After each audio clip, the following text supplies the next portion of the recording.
Got it. Got it. It's time to be serious. Bro, we're cracking these things open right away. Yeah, no, let's go. You in? Yeah. Good. We're rolling. Derek, 6. All right, boys. Alright. I'm ready. Oh, Ready to go now? Yeah. Let's say that was at least half in one drink. I thought about doing the whole thing. I was like, well, I kind of want something to sip on. Oh my gosh. That was a So, lot. that's how this pod's starting. I was in a fraternity in college. It showed, right? You were in the military, huh? Yeah, a little bit. Yeah. Years. Here, tip them on the back. Make Yeah. you feel good. I think that's a Dirk Bentley song. Oh, I have no idea what you just talked about, to be honest with you. It's like, yeah, whatever. It doesn't really matter. Yeah. How you doing, brother? Oh, I'm good. Yeah? I'm great. Yeah. Dude. How about you?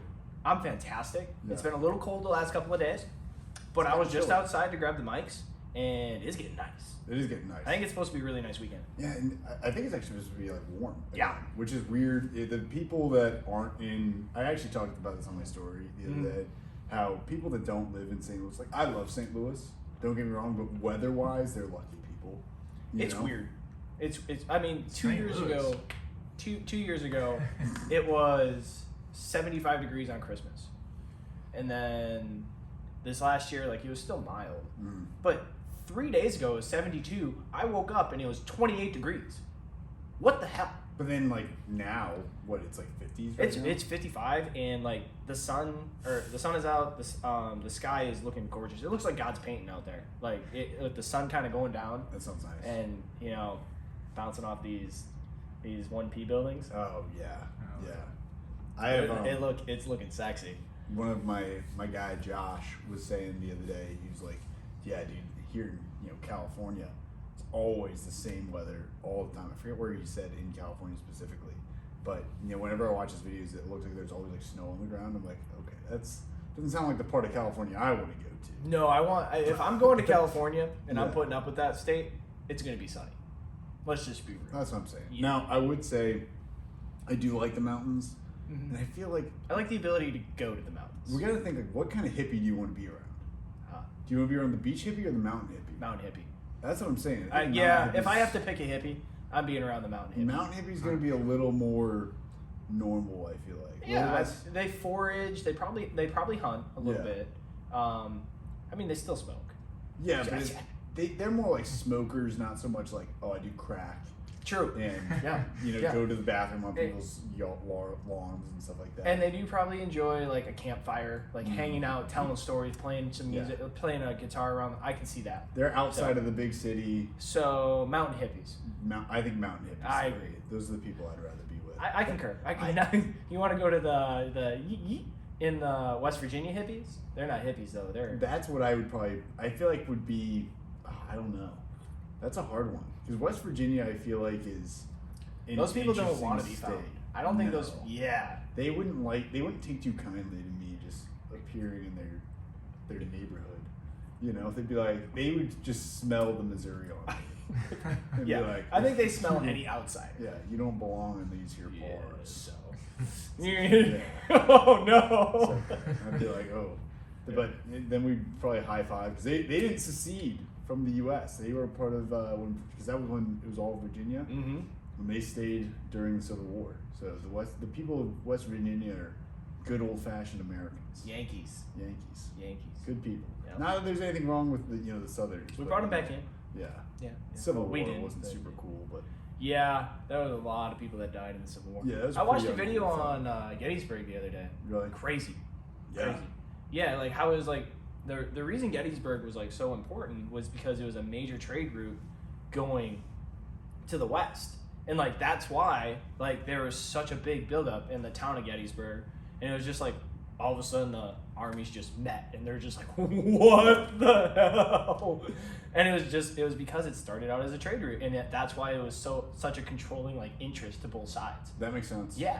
The thing that I think is so interesting about that is like General Meade had only been like the commanding general of the Potomac Army for like a very short period at that point. And Lincoln was like bouncing around from general to general at that point. And General Meade somehow just beats General Lee, one of the best military generals of all time. It's crazy. So Yeah. that's one thing. That's another like turning point because Virginia did end up seceding, And the only reason General Lee went to the South was because Virginia, and he was loyal to the state. Yeah. If Virginia would have stayed in the Union, he would have been the Union's best top general. And that's like a crazy turning point moment. You know, luckily we have the United States that it is today, but Yeah. Thank God for General Grant. That guy. President Grant. President Grant. Yes, Yeah, and he sorry. actually Not lives in his Justice house. Yeah. Apparently it's full of ghosts. You ever been to Grant's farm? I have, actually. It's a We fun went spot. for the lights. Ah. My mom and I, we nice. took a nice little drive. There you go. Yeah, it was Grant's nice. farm was awesome. Yeah. No, General Grant is the man, dude. Especially when you're thinking about like just someone who just was, you know, kind of how generals you kind of want them to be. Like now, generals are more politician than they are, you know, service member. Yeah, they have to, I mean, they kind of have to like play the game for Congress because they need money. Exactly. Yeah. And that was a time when it was more, hey, I just kind of fight wars and On the front lines, like Yeah. all that stuff, yeah. and How much times have different time. changed. Yeah. Yeah. Which is, you know, probably for the better, honestly. But those were, dude, that guy was the man, Mhm. General Grant. If you ever dive into like I have not. his like who he was, like he was a tough dude. And when you actually look at like some of his like big victories in the Civil War, like when no one else, like almost no other Union general was really seeing victories at all. It was really, you know, General Grant and General Sherman. I was about to say Sherman burnt everything to the ground from Georgia to the coast. Yeah, but that was later in the war. It was like at the end. Yeah. Yes. And really, it was on the west side of the U.S. That was where like Sherman and Grant were primarily, and General Grant was the one who like captured the Mississippi, and basically was like, "Hey, I'm severing like this economic supply artery." Wasn't it From the Vicksburg? south. Yeah, Like, the that Battle was of the, Vicksburg. yeah. 'Cause that was the last holdout point. He sieged it. Mhm. They did this huge long siege and then took the city, and that's what like saved it. And then, yeah, you know, Sherman's March to the Sea is one of the most badass things you'll ever hear about in warfare. Like, oh yeah, I'm just gonna like sever myself from the supply line, literally chase down like these other like Confederate like armies, you know, beat them on their own turf when they have no reason to expect me to be there, and scorch the earth behind me. It's one of those metal things I've ever heard in my life. I love it. It's crazy times. Dude, I love watching you nerd out. You Yeah. know that? I This is don't like the nerd first out- time you nerded out on military stuff on the pod. Mm. So which was kind of it's kind of cool. Yeah, military history stuff I Yeah. think is really cool. Huh. I like to learn about that stuff a decent amount. Dude, you know who is really cool to learn about? Napoleon. Napoleon is someone who is a very controversial figure. Like obviously he's like, you know, he's essentially a dictator in charge of France, but dude, the amount of like just sheer dominance Mhm. he had all of Europe in a chokehold.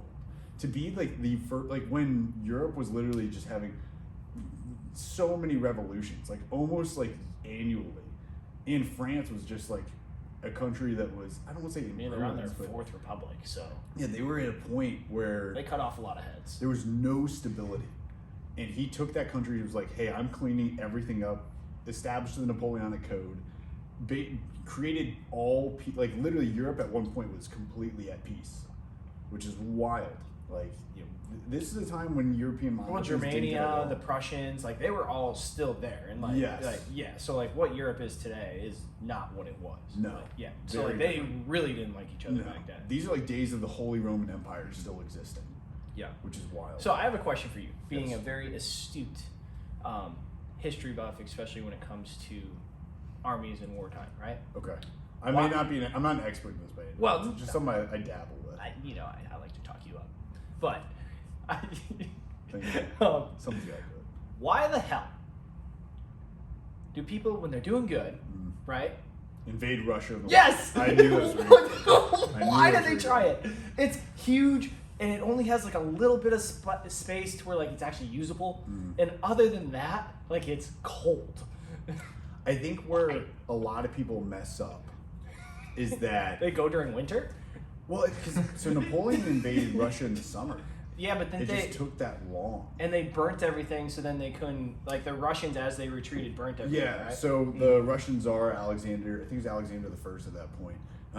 He literally was like just retreating, just having his army just retreat, and basically the idea was like, if we don't combat Napoleon, and he just has this strict, because Napoleon, one of the reasons he was so effective in warfare was he was like a he basically founded the core system for one thing, like establishing like so every part of his army could act independently, almost like how a brigade could act independently in the U.S. military, right?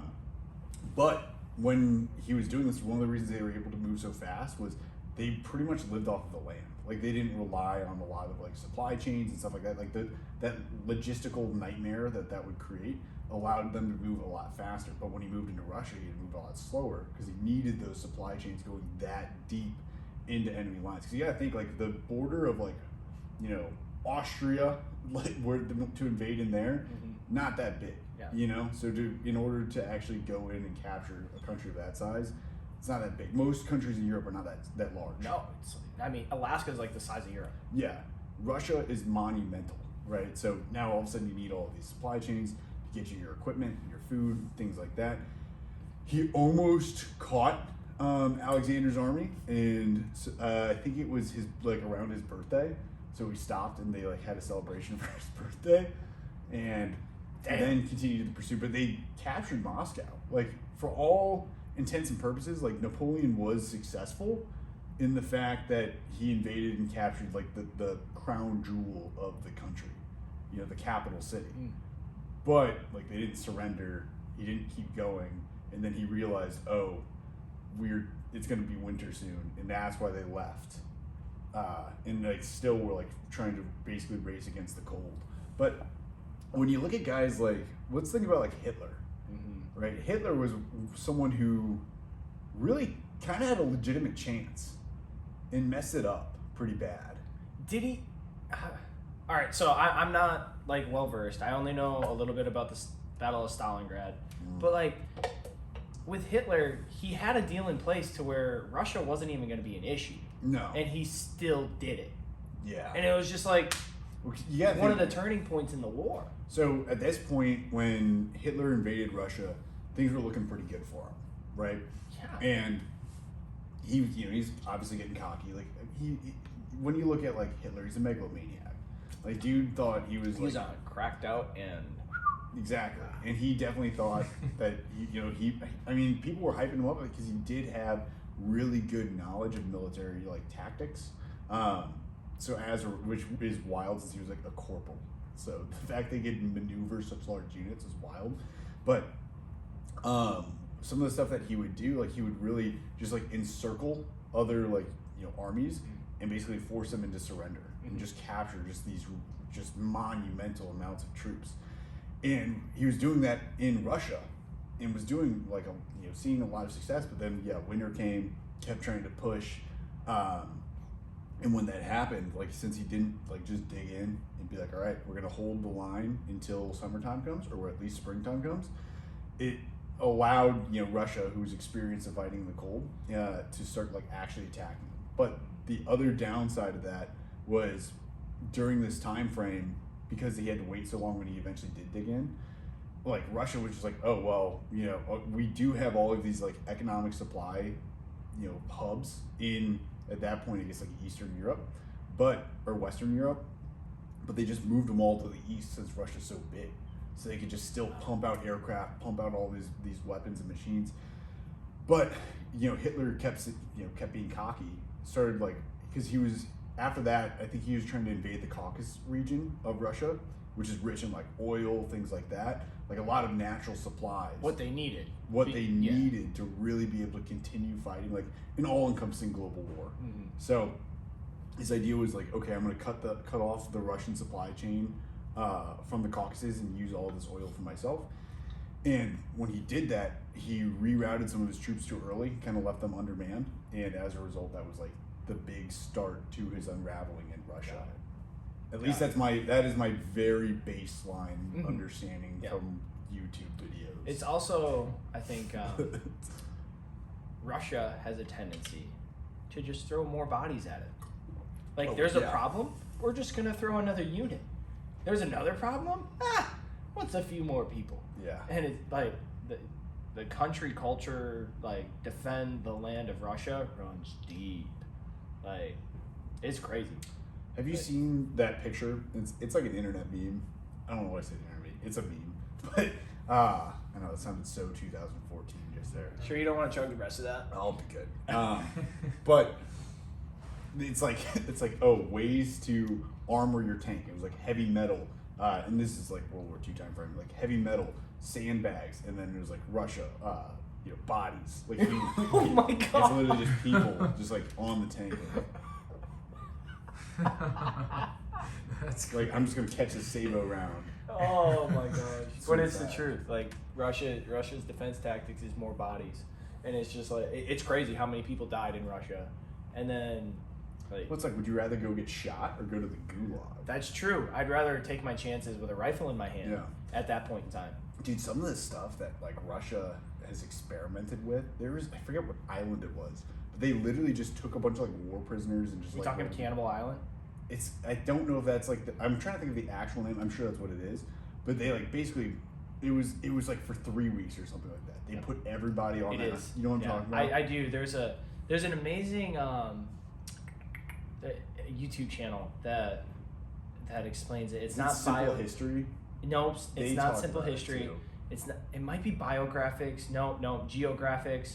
I'll put it in the show note. I'll link it. But it's one of my favorite YouTube. And there's so many. Actually, you'll like it. I'll send you another one. It's war graphics, biographics, geographics. And they just go into history. Yeah. And this guy reads a script, and it's really, really great. But they talk about this island, Yeah. dude. Holy Christ, it's scary. It is scary. I've only learned a little like baseline stuff from it, but it sounds pretty terrifying. And guess what? The Communist Party did. Oh, they like obviously hit it all. Yeah, they covered it up. Well, the thing that was really terrifying about it was that like Stalin canceled that project, and they just kind of kept going with it until they like heard about that Stalin canceled it. So realistically, it would have saved so many people's lives if they were just like, oh, but they didn't. Yeah, they were just like, oh, this wasn't a good idea. Yeah, But yeah, they didn't. They didn't get food. They were eating. it's pretty crazy. Russia, Russia. crazy times. Dude, it's crazy how much knowledge you can gain just from YouTube.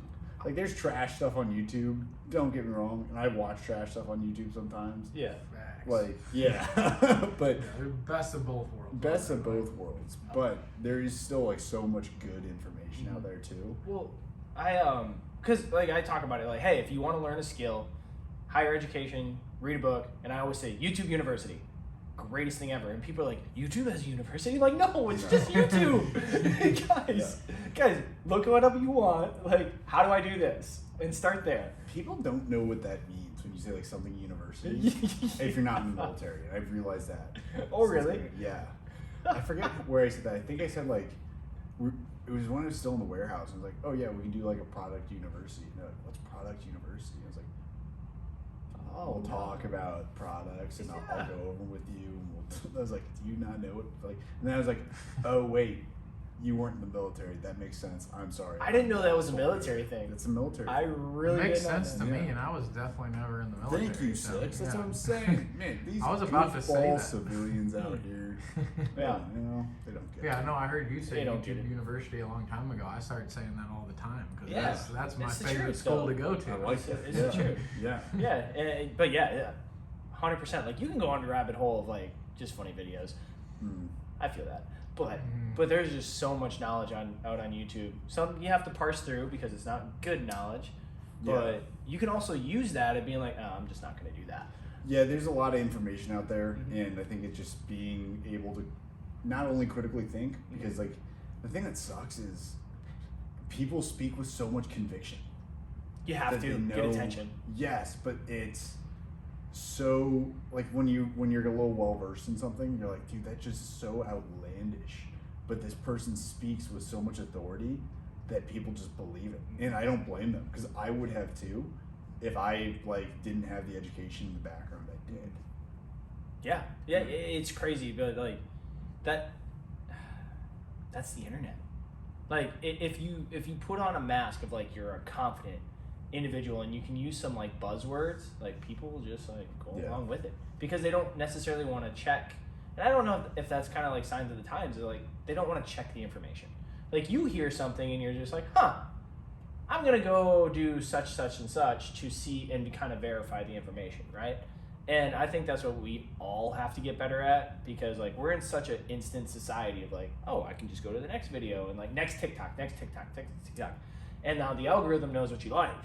But if the information you're getting that the algorithm is giving you is incorrect and you haven't checked it, like that's where the problem lies.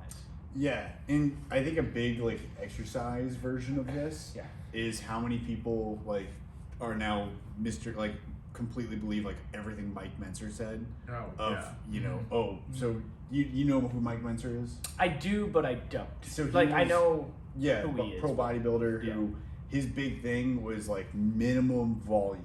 Like he would do one insanely hard set and maybe superset it, and it would be like, you know, intense. Mhm.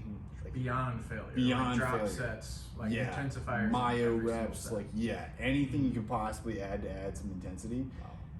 and was like, oh, this is the only way to effectively train.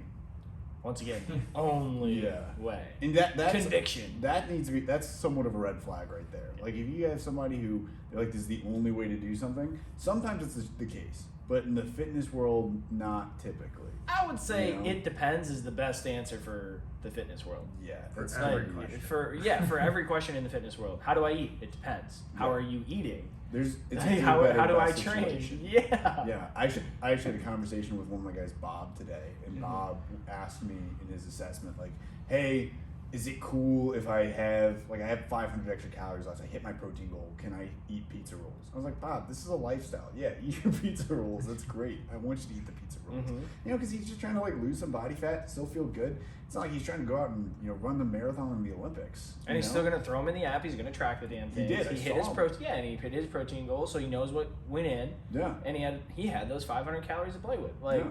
there we are. Good to go. So, but like now, okay, actually, I can't say. I was gonna say like if you were like an Olympic level athlete, but Usain Bolt apparently in like the 2008 Olympics was scared to eat any of the food in China, so he only ate McDonald's chicken nuggets. Oh my gosh. But that just goes to show like how elite genetics Mhm. really work. Yeah, I mean, training your metabolism, and at that point in time, he's peaking, so it's on just like fire, Yeah.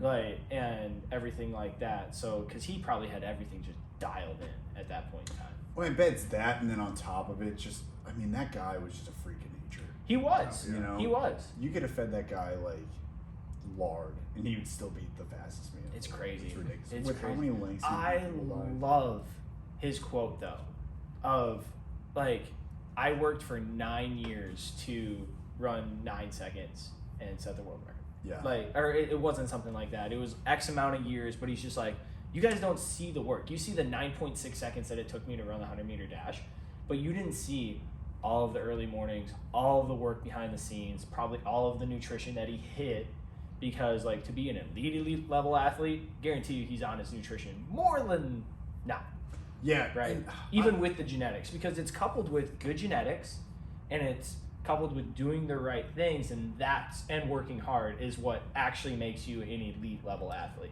most of the time. Yeah, I think it does depend a little bit. Now, the reason why I say that is because you also see people like Ronnie Coleman, Mhm. like the best bodybuilder of all time, said that when he was getting started in bodybuilding and powerlifting, he was like, yeah, I didn't have any money, but I worked at Domino's. So I would just eat pizza, and that was the only thing he would eat. He was still like shredded abs, going and competing. But that's where the Super genetic portion And that's definitely what, comes yeah. in. And that's my Yeah. point is like, for those people, like, don't be shocked if their diet isn't as perfect as you'd expect. Mhm. But that's like the, hey, you got to pick your parents wisely kind Yeah. of thing comes into play. You want to be an Olympic athlete? Show me your parents. Yeah. Like- and I'm not saying that really should There's motivate outliers, people. but That should really motivate people, like, be like, instead of thinking, oh, I'll never get there because I just don't have the genetics. Instead, it should be like, okay, I can still get there. It's just gonna take a little bit extra. You know, like that person still worked insanely hard in a lot of things. It's just maybe some things that you have to work harder in. But maybe you have better genetics in some aspects too. You know, like the idea for Jocko Willink is a lot of people think he has a genetic mutation that allows him to not need as much sleep, which isn't like something that it's not common. But I've met people that are like that. That they say, hey, I feel a lot better on 5 hours of sleep than do 8, and I would recommend talking to a doctor and getting a sleep study done. But there are people like that who they have those genetic like just abnormalities about them, which is crazy. But That's what I love about the human body. Like the more you look into it and the more you study it, the more we're all the same but different at the same time. yeah, And it's actually really cool. yeah. But on those lines, like, you had something that you wanted to talk about. You were in the chat. Yeah. Right? So I was on the live stream. I wasn't on the live stream. I was in the back, like the back office part of the You were live doing stream. the work. I was like talking with people, and, Mhm. just enjoying myself. And one of the watchers of the podcast, Michael, was telling me, like, oh, hey, I enjoyed watching like the most recent episode. And he was sharing about how he's working hard on trying to build some muscle tissue, how it's not necessarily going exactly how he wants. So I was like, dude, I'm gonna throw some training tips in this pod for you. So Michael, these are for you, man. But kind of along those lines, I had something I wanted to talk about with that, kind of going off on that point that we were just on. It'll come to you. Yeah. Oh, this is what it was. So one thing that was actually really kind of like diving into a little bit the other day is and I was talking about with some people on the team, was that different people respond to different types of training well. So let's say somebody genetically has more type 2 muscle fibers. Type 2 muscle fibers take a little bit longer to recruit. They are take a little bit longer to recruit. They are like something that is best recruited under like maximal loads and a lot of like hard work, right? So like if I'm picking up this can, like, okay, my type 1 muscle fibers are doing that. Like those slow twitch, like very oxidative muscle fibers. But somebody who's a really good sprinter, someone who's just genetically really strong, typically those people respond better to lower volumes. So like for me, I respond really well in training from like reps of 6 to 8, like super heavy, pushing almost to failure. That's how I know I'm like, okay, I'm gonna grow. I'm gonna get bigger. Some people like that maybe are better at running, more endurance style events. Those people tend to have more type 1 muscle fibers, and those can still grow. These are like the people who are typically like, I'm a hard gainer, and those people can really benefit a lot from more higher rep training because those muscle fibers don't get tired as quickly. So if you can do more sets of 15 to 20 or 15 to 30, like those rep ranges pushing close to failure are really going to benefit those people. So that's one thing that I would say for most people that they should do is play around with those rep ranges and see which one, like do at least a month, like take a muscle group, take at least a month of training it with one of those, like take your chest for example, say, hey, I'm going to do a month, we're going to train it really heavy, not like within 1 to 3 reps, but within at least 6 to 8. Yep. And then see how you grow. And then try it again after you like deload, try it again with like a higher volume, like or higher rep range. Like so 8 to 12, like hypertrophy. 8 to 12 or like 12 or 15 to 20 or something like that. And I would do those extremes, like the lower side and the higher side, because that way you get a better idea of what. I like that, yeah. And that can give you a really good idea of, okay, what is giving me a better pump, what's getting me better results, what's getting me to feel the best, what am I recovering from the best. And that's a really good way to find out, like, hey, what do I respond to really well? You know what I mean? Yeah, it does. I mean, I just mentioned it, like humans are the same but different. Like your training style and what works for you is probably different than mine, and which is different than Six's, which is different than Will's, which is different than Josh's. Like Josh Ward, like those guys are absolutely crazy, but we're crazy, you're crazy, we're all crazy, right? Yeah. In some way when it comes to training, and we all respond differently. So what you're going into, like 100%, like people need to find out how their body responds the best, and it's going to be different from them than it is for us. 100%. Yeah. And when in doubt, just do like different things. Like, I would say follow a plan. So like do what you said. For a month, try this. For the second month, try that. Yeah. And then like So kind of build in phases. what I'm saying is like when in doubt, like do both of like, hey, I can start off with my heavier sets, and then as my workout progresses, go into those lighter reps or those low or higher volume reps when that muscle's fatigued a little bit more. And that way you can hit both, and you're like, all right, now I'm at least getting a stimulus in one way or another. And that's what I'm saying. Okay, yeah, because I wanted to Not like jump programs. Yeah, and like that's the thing is like there's so many people out there that they heard the buzzword muscle confusion, right?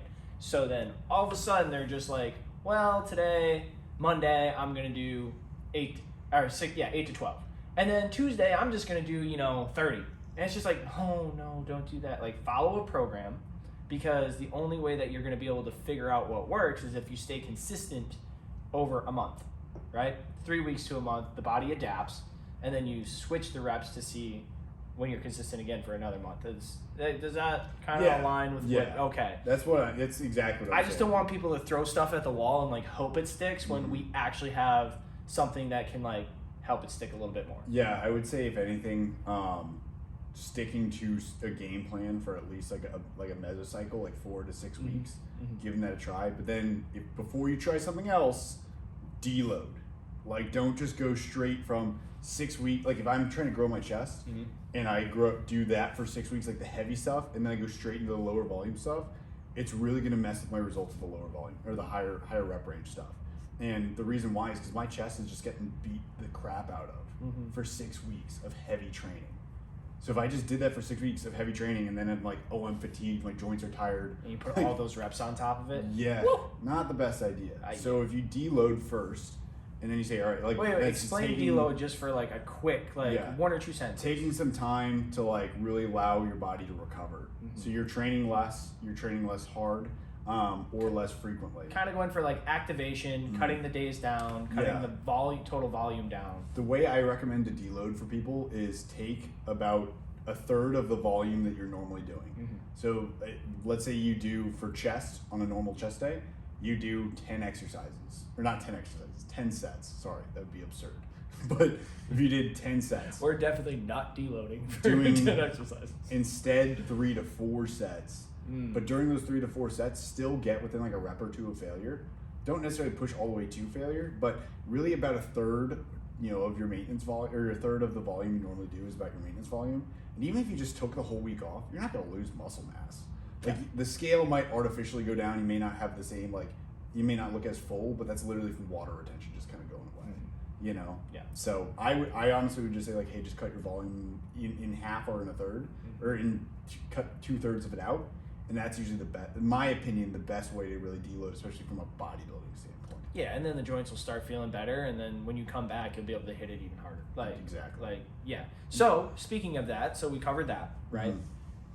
First off, shameless plug, if you need help getting on a program, First Format, we have tons of programs that you can get in. It's not only nutrition, it's not only advisors, but there's programs. There's CrossFit programs, there's bodybuilding programs, there's starter programs, there's beginner programs, there's bodyweight programs. There's programs, okay? There's programs for literally whatever goal you want. Yes, so... Which is really cool. And that is a shameless plug. Like, get on the app because it has all that stuff that I listed. And if you need help following a program, following a plan, it's there. Yeah, and the nice thing about that, too, is, like, having an advisor is like having a coach that says, like, hey, if you can't do this, then you can do this. Yeah. Or, like, hey, one thing that I have a lot of people do is I know a lot of people will say, like, hey, I have poor mobility, and I'll give them a mobility program on top of their program. Love it. And that way they can make sure that they're still getting that in. It allows you to kind of balance and ask good questions. So. Yep. And going back to wrapping this all up, going back to the beginning, good questions. Michael hit you with a good question in the chat.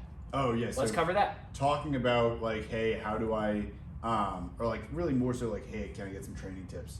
And one thing he was talking about to gain muscle mass. Yeah. And one of the things he was talking about too was like that there was a lot of like stress going on. And one thing that I would say is trying to, I get it, it's hard to get rid of stress because like you can't just be like, oh, let me just get rid of this stressful factor of my life a lot of times. Man, how great would that be? Just be like, we're just gonna. Now there are times when you can do that, and I would highly recommend it. Yes. And a lot of times people just don't want to do that. Or they don't see it as an option. And I know I've been there too. So I'm not like hating on it. We are our own worst enemies when we just get in our heads. But the more you can remove yourself from stress, at least for a large portion of the day.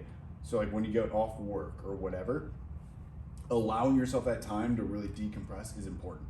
And the reason why is even though, like I know we always talk about, hey, your body doesn't grow in the gym. It grows when you're outside of the gym and you're recovering. But really even high stress work, high stress like activity, like that's not necessarily just physical, can be mental too. That mental fatigue can still mess with your recovery. And allowing yourself some time, that's why, I always take my magnesium. Sorry, you good? I just cramped up. You need Oh, help? shit. You good? Here, let me move my leg. Oh no. You good? Oh, Get him. oh, God. good thing it was the Here. hammy and not the Oh, quad. okay, there you Sorry, go. guys. You good? Oh my god. Better? We're good. We're good. Now I gotta bend it. Okay. You need some Oh, water, right. hydration. I got water. Yeah. Oh my god, You- guys. you okay? Chug that energy. We got plenty of Oh, electrolytes. I already in got there, the too. energy Oh, down. shit. Oof. That's Oh, rough. That's a no. first. That's not That's Anyways, crazy. That's some big juice for you. That's rough. it's probably from that workout yesterday. That makes sense. I just Oh, did it again. saw that. I did We it gotta again talk- today. We gotta talk about Bro, that. what? next. We will. Okay. Let's get back to I the forgot you stress. did that too. Yeah. We'll talk about that. Don't worry. Stress. Yeah, so minimalizing, that's one thing that why I always take my magnesium once I get home. Because before I was like, all right, I'm just gonna take this like 2 to 3 hours before bed, help me unwind. But one of the big benefits of like, magnesium, really, okay, so there's different types of magnesium that do different things, but if you can have a blend that can be kind of like an all-encompassing blend, like my magnesium I take literally when I walk in the door, because that allows me to allow my brain to start to relax, allow my muscles to start to relax, and then I'm just like, okay, I'm decompressing. You know what I mean? It takes me away from a lot of the stress that allows me to make sure that I'm recovering well. But I know you were talking about how you'll even double scoop your magnesium. Absolutely. sometimes. Absolutely. I'll double scoop my magnesium about an hour after I get home. So I get home probably around 6, about an hour 7. Want to wind down, start reading my book. Actually, to get rid of stress, I put my phone away. So like when I'm starting that cool down, like wind down process, my phone is gone, because that phone is actually a big element of stress. Like, think if you can actually shut off the world, how peaceful that is. Like, yeah, you're gonna be alone with your own thoughts, but that's something that you can kind of process through without any distraction, without anybody yelling and screaming about politics, without anybody replying to your comment, which then puts you in a bad mood, right? So like, if you just like take your phone and just like put it on airplane mode for a little while, grab a good book and just like use your thoughts, use your mind and like process through things, I think the world would be a lot better place if everybody did that. But I completely understand, like, phones are very addictive. I get it. But I mean, I've also sat up late at night doom scrolling. Like, I get it. But I'm the same way. Like, I just like to sit down and I purposely shut off things, inputs, right? Inputs, outputs. Like, I purposely shut off inputs so then I can process and create and take a deep breath and like find my kind of calm, right? Because that we talked about in the last episode, when I'm home, that's my peace, that's my area, and I like to keep it that way. Yeah. So that's why I get rid of the phone. But the big thing with stress is that, and I love magnesium, so I'm right there with you. That wild berry, my personal favorite, and we got a lot of flavors. But on the lines of stress things, right? Like, working out is stressful, right? Then we have work, stressful. Relationships, stressful. Family, stressful. The phone, stress. Like, these are all things that are causing stress, and the body doesn't know the difference between stress and how to process it. Like, because it's all just like adding up.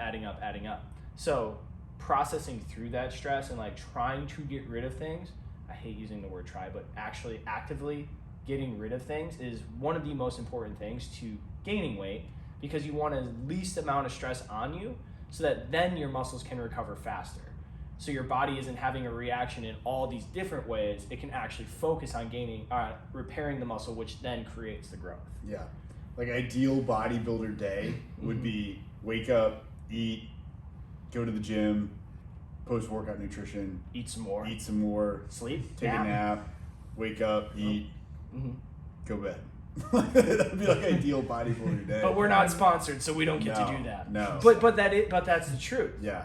Like 100%. And a lot of those high level athletes, that's kind of what because they do have sponsors, and when they're in season, that's what they do. Yeah. Or at least they try to. I mean, yeah. there are a lot. The thing that stinks too about like bodybuilding specifically is unless you're, Derek Lunsford, like the best bodybuilder in the world, you need to have a side job. Mm-hmm. Like, you need, like, Derek Lunsford just won $400,000 winning Mr. Olympia, right? Mm-hmm. Chris Bumstead, who's the best classic physique guy, won $50,000.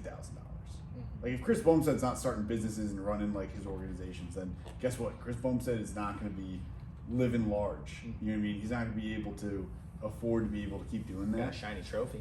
Yeah, that's about it. Big old medal. But I think they're gonna change that pretty soon because that's like such a big part of like Guaranteed. yeah. That's gonna- your world, brother. Yeah, Yeah, but that's- anyway, like with those people, like, I mean that when they're on their prep and they're trying to really like that is a full-time job, you know, and that's really like okay, now I need to start delegating things to other people to try to make sure that I can pour into whatever show they're going into. And that actually, that's your world. Let's talk about my world a little bit, functional fitness. But Matt Frazier wrote a book, and he talks about this all the time. When he led up to the CrossFit Games, so he trained he always took 2 months off after the CrossFit Games, and then the rest of the year he was training, so 10 months, right? And when he's leading up to the CrossFit Games, his wife did all the cooking. He had a manager, his name was O'Keefe, and like he took care of all the stuff for 10 hours a day. He was at the gym training. When he was at home, he was eating, sleeping, rolling, stretching, doing whatever. At night, same thing. And he took a nap in the middle of the day. This is the greatest CrossFit athlete of all time. And literally, that's all he did. Yeah. He strategically did that because, once again, he made enough money to where like he was able to do that. And he delegated everything. Like he would go out to a restaurant, hand his now wife a menu and be like, hands off. She did his macros, everything. And they have an awesome YouTube channel that you can get actually recipes. It's really good. Oh, that's cool. Oh yeah. Yeah, I think it's Cooking with the Frasers or something like that. I'll link it. Got it. Just keep adding them up. She should. But yeah, so it's going to be like, in order to gain, you want to get rid of stress, right? But that's only part of the equation. So what are a couple of the other things? Like, okay, minimize stress. I would say get enough sleep, which helps you recover because you're taking stress off the body and all that good stuff. It kind of intertwines. And that's where the body recovers the most. For sure. Right. Because you rest, I mean, at the end of the day, you grow when you're resting. Yes. Right? Like, and that's another thing, too, on the bodybuilding side of things. Like, different muscle groups will recover at different rates. Like, man, you probably only want to hit your chest like twice a week, right? But, man, your shoulders, man, I could at least get some volume on my shoulders probably like 4 days out of the week and do pretty well and get them to grow. Yeah. You know? I agree. Your rear delts, oh my God, your rear delts, will, like, you could probably hit your rear delts pretty hard in the morning and then, honestly, might be good like at night, depending on it, like how well you recover. That's how fast some muscles recover.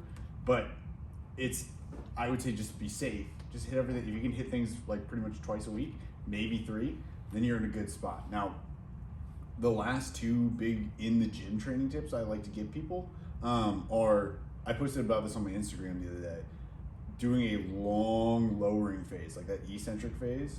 Like, so on the going down on a squat, the eccentric phase is the lengthening of the muscle, right? So Causing the most damage. yeah, because you're resisting that change, right? Because you're trying to lower it slowly, and that causes a lot of like actual, structural damage. Not, I don't want to say that. Muscle but fiber tears. Yeah, it creates Micro micro muscle tears in yeah. the muscle that you now need to rebuild. And when you add a deep pause in that stretch position, so like if I'm doing a bicep curl and I go all the way here and I hold it and I'm like, and then I go up and I try really, really hard to squeeze, and then at the top I don't hold it at the top. Time out. Yeah. Because I know that a lot of people on the internet tell you to pause at the top. Yeah. Why are you pausing at the bottom? So that pause at the bottom is a really good stimulus for growing a little bit more than than when you're at the top and you're squeezing. Because really you're strong here, right? When you're all the way at the top and you're squeezing, like it feels good because you're squeezing and Yeah, you're you can fully feel the contracted. burn. Yeah, but there's not really nearly as much of a stimulus for growth Okay. squeezing up here. So if you're gonna squeeze at the bottom in that lengthened position. When the muscle's lengthened under load, that is a great stimulus for growth. So then when you go up, I honestly tell people don't even pause at the top 90% of the time. If you can just get up to the top and then go to your next rep, otherwise it's almost just a little bit of a waste of energy. And that waste of energy could have gone towards another quality rep that would have built more muscle tissue. So if you didn't squeeze every single rep for 10 reps, and instead just kind of was like, okay, I'm going to slow down, pause, up, go slow down, pause, up, then maybe get an extra rep. And that, when we're thinking about getting an extra rep and you're almost at failure, if you hit one more rep and you're failing at that rep, that last rep is going to be worth more for muscle growth than the rest of that set combined. So like that can be a huge impact on your ability to perform. Love it. Love it. The other one, what was the other one I was going to say? I had another one I wanted to share. Oh, we're about rest times. Lengthening them. Yeah, because a lot of people just like rush from set to set, and I get that. But I would say in general, if you can take longer rest periods, allowing that muscle to recover a little bit more in between your sets, it's going to allow you to push more weight multiple times. Lifting more weight multiple times is going to generate more mechanical tension, which is one of the biggest drivers for hypertrophy. So think about like, okay, getting rid of sciencey terms, just being able to put as much like weight, that tension, as much load as you can on a muscle, like that's going to be able to push a lot more, drive a lot more hypertrophy, be able to get you to that muscle to want to grow a lot more because you've pushed it so hard, because you pushed it with more weight. So by pushing with more weight, getting more quality reps, quality sets, your body's gonna be like, oh shoot, okay, this keeps happening. And it's a total game changer when you go from like 30 seconds to a minute rest, which isn't conducive for growing, to 2 minutes to 3 minute rest. It's a game changer. Yeah. Otherwise, it's kind of like cardio. Yeah. If you're just doing like 30 seconds of rest, and this is something I tell a lot of people when they go from like a muscle gain phase to a weight loss phase, don't change the way you're training. Like continue to train like you're trying to get stronger, because if you do that, it's going to be much better for maintaining muscle tissue. It's going to be much better for your like being able to burn, because muscle mass burns so many calories just having in your body, especially when you add activity on top of that, because a bigger muscle requires more energy. The goal is to always keep as much lean body mass as you can. Yeah. So if you sorry to cut you off. No, you're good. So if all of a sudden you're doing more like endurance style activity, it's not going to maintain nearly as well. Like you never see the guys prepping for Mr. Olympia start doing like, oh man, now here's my set of 45 and 20 seconds of rest. You know, they might do some like myo reps or something, but that's a whole different thing. I'm sorry, I don't want to confuse people too much. Anyway, let's talk about, you had a pretty Wait. I want to add one more thing. Okay. One more thing, and you didn't even bring this up in pre-pod, so hit your macros. Like if you're not hitting your protein goal, you are not going to grow. Yeah. Right? And that's where having a coach, an advisor, and people to bounce it off of like, oh, maybe I'm not growing because I'm not eating enough, or I'm not consistently hitting my protein goal.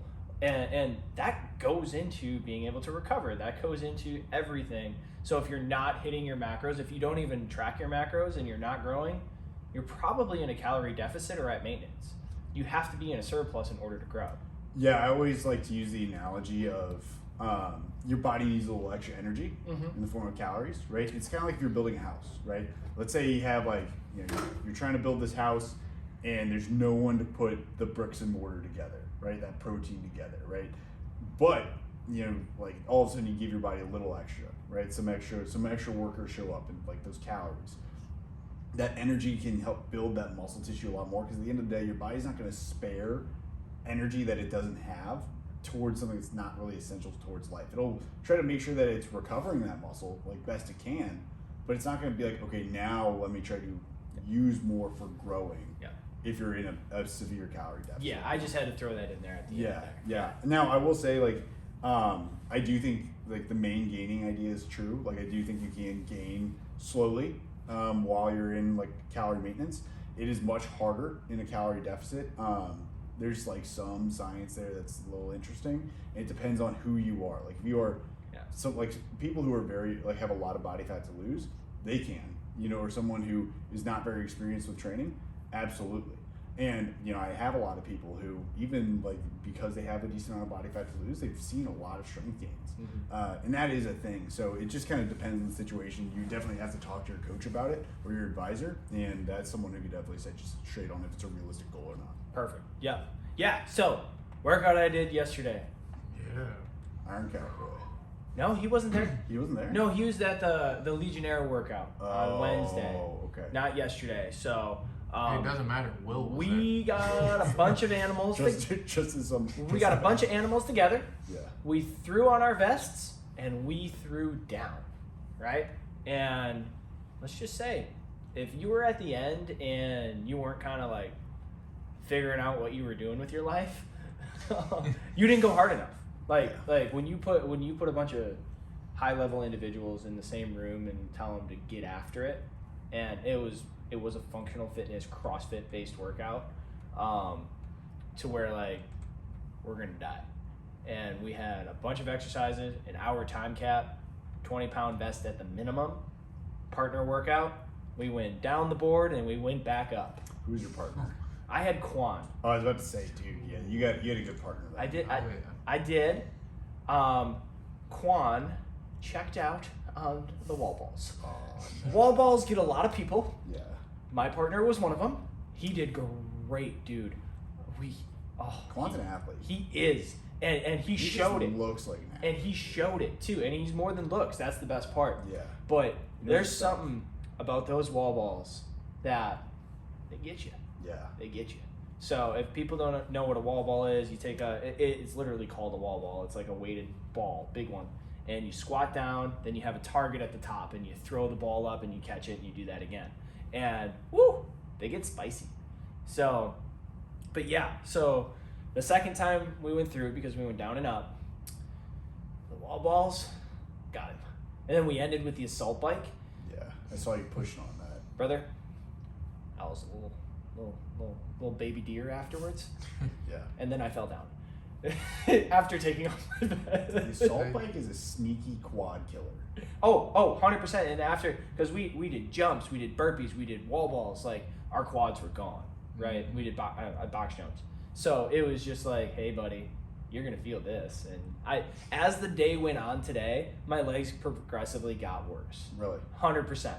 Like, it was just, cramping just a minute. well, that was a hamstring. It was really weird. I don't know. But it is what it is. But yeah, my quads, like, I was just like, towards the end of the day, because I'm on my feet all day. I mean, I'm 36,000 steps in. And I was just like, my quads hurt. They really do. And then I did the workout again today. But we did it unweighted. Okay, that's good. Yes, I know. You're nuts. It's not smart. Sometimes, guys, I do dumb stuff. So, Yeah, that's a little silly. Yeah. Silly. it was fun though. Yeah, like good. today was fun. Yesterday was fun, but it goes back to, and I said that I commented on the post because Aaron Summers, he posted me finishing out my assault bike or my Echo bike, and my comment was having a group of people like cheering me on like that, pulling out of me everything that I had was, I just got goosebumps because holding on to that feeling that, like, I wouldn't have gone that hard if they wouldn't have been there. Like, I just know it. They pulled that out of me and pushed me to a new level and allowed me to see what I'm capable of. And I think that's what's really, really important about having a community around you that actually wants to pull that out of you. They don't pull the bad out of you. They're going to pull the good out of you. And by doing that, they push you forward in life. And in that workout, there were so many times where we were all cheering. We were all talking shit. We were all doing everything to pull that last little bit out of each other, and it worked. Like it worked. Everybody dominated. We crushed it. It was such a good time. Smiles and high fives and post workouts afterwards, and off we went. Hell yeah. Yes. Yeah, it was. I mean, it was great. I loved it. Do it again. Nice. Mm-hmm. Nice. Mm-hmm. Sounds like having a good community is pretty important. I would like to think so. Yeah, I would agree. Yeah. I agree. I'm So- glad it was cool. Man, it really was. And man, like I said, getting a bunch of animals in a gym like that, we're just like, we have one mission. This is gonna suck, and our mission is to get it done in under 60 minutes. Go. It's just like, oh yeah, baby. Set the emotions on fire and let it burn. Yeah, man, that's That's the stuff I love. yeah. Like, I 100% love it. And now, do I suggest doing that every single day? And this is where CrossFit kind of gets a bad name, because a lot of it is like that, really, if you have a bad coach. CrossFit gyms are all about how good is your coach. Because if they program to where you are going to 100% maximum effort every day in that compound Olympic style lifting with multiple reps, not a good thing. You'll get hurt, right? But like, I would say press on the gas pedal and see how fast you can go bi-weekly. Like, you'll figure out what you're about. Yeah, I think for endurance stuff, it's a little different too. Like if you're doing, like how you were saying, like pushing yourself on the assault bike or wall balls, that's way different than pushing yourself on heavy Olympic lifts. Mm-hmm. Like I wouldn't. Yeah. I would never tell somebody like, hey, we're gonna do heavy singles every single week. See, but or every other week. even light Olympic lifts, but they tell them to do it for 15 reps for 5 rounds. Yeah, and I don't want to talk bad about other coaches or anything. I don't want this that to go this route, but No, it's exactly. it's just there's stuff that there are things that are probably better ideas than others, and I would say if someone's having you do like 50 reps of something that's going to put you in a pretty exposed position, I would probably recommend just asking somebody else like, hey, what's your opinion on this, and seeing if there's a better option for you. Yeah, I didn't want to take it there either, but so needless to say, we had fun. Yeah, that's good. And enjoyed our time, and hopefully we get to do it again semi soon, because I like just getting that community together and getting that group together. It was crazy to see though. Yeah, it really was. What that's people good. are capable of. All body types too. Mm-hmm. Yeah, bigger, All smaller, body types. dude, bigger, Yeah. smaller. People Yeah. that are meatheads, people that are endurance athletes. Because Didn't you guys matter. have like Carson and Candace there too. Yes, they were. Who are And both like Carson was a soccer player. Yep. And Candace is a runner. Mm-hmm. So it's cool that like so many people that Candace were was, different. yeah, and they crushed it, Yeah. which was awesome, and yeah, it was a fun time. Hell yeah. Oh, Like yeah. what? Thank you. Nice. Yeah, doing it again wasn't the smartest move, but here we are. Definitely not. Yeah, Anyway. we're just gonna eat a little bit. Yeah. Other than that, man, everything's good. Good, man. Hell Yeah, I'm having fun. Good. I'm glad to hear that. Yeah, and I really enjoyed this pod today. Yeah, me So too. if And- you would do the honors, Yeah, sure. I'm gonna to keep take it us home? Sweet today. Short and sweet. boy, yeah, man. Lord, I would just like to pray today that you allow us to remember your graces and give you thanks and praise every single day. Allow us to really see the blessings that we really come across, not only daily, but maybe a little bit less frequently, and allow us to really take the time to thank you for those as frequently as possible, Lord. One thing I would also like to pray for, Lord, is I know we all have some people in our lives who are struggling with certain things, and Lord, we don't see their struggles. We don't fully understand them, what's weighing on their heart, but you do, and you're experiencing that with them every single day, and let them know that you're with them and draw them towards you. Send your Holy Spirit to guide them towards you, to want to pray to you, to want to give you their struggles and to have you handle it. All things in your name, Lord. Amen.